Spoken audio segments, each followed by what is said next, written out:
Hey y'all, how's it going? Sarah Martin here. Sarah Martin of Real Estate, Mark Mahaffey and Associates Real Estate.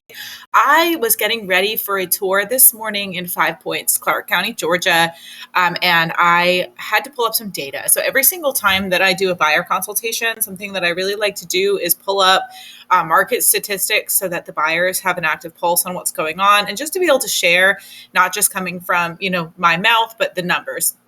And what's really interesting, if you've been following me, you know that I'm watching the trends every single day, really, and on a monthly basis as well. And a couple months ago, or towards the end of last year, we saw this kind of drop off. A lot of that had to do with interest rates, but a lot of that also just has to do with the time of the year, because every single fall and winter, the market does that. If you look at market trends graphs, they look like this, always trending up, but always going up, down, up, down, up, down throughout the year. So I covered that in another video. What I really wanted to show you was the original median price versus the closed price, if you can see on the screen here. And this goes from May to April.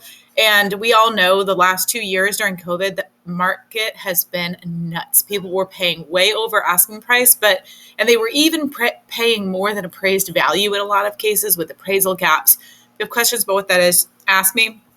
But we saw that dip down. So you can see here this, about $15,000 over list price last spring, about $27,000 over asking price last June, July, 30, August, about another 15 again. So it's starting to come back down for the fall time. Here's when it, boom, went down. So it went from 375 to the closed price of 309. Look at that gap. So things were actually selling for under asking price. And this is why, when I'm trying to advise clients, especially last fall, and I'm like, now's the time, guys. Like, now's when you want to be putting in those offers, because you're able to get those deals. People were so scared because those rates, a lot of people missed out during this time, because then look what happened. So then in November, even, it was still under asking price, just not as drastic. In December, again, nobody wants to move in the wintertime. So look at what happened and what these buyers were saving, guys. Like, holy cow, why didn't you buy a house in December when I told you to? Anyway, come January, still things pretty cool. Come February, things are picking back up. That's what we've been noticing, or we had been noticing over the past couple months. Things are finally starting to go over asking price again. It's just not as insane as it was last year. Then in March, here we are again, $10,000 over asking price.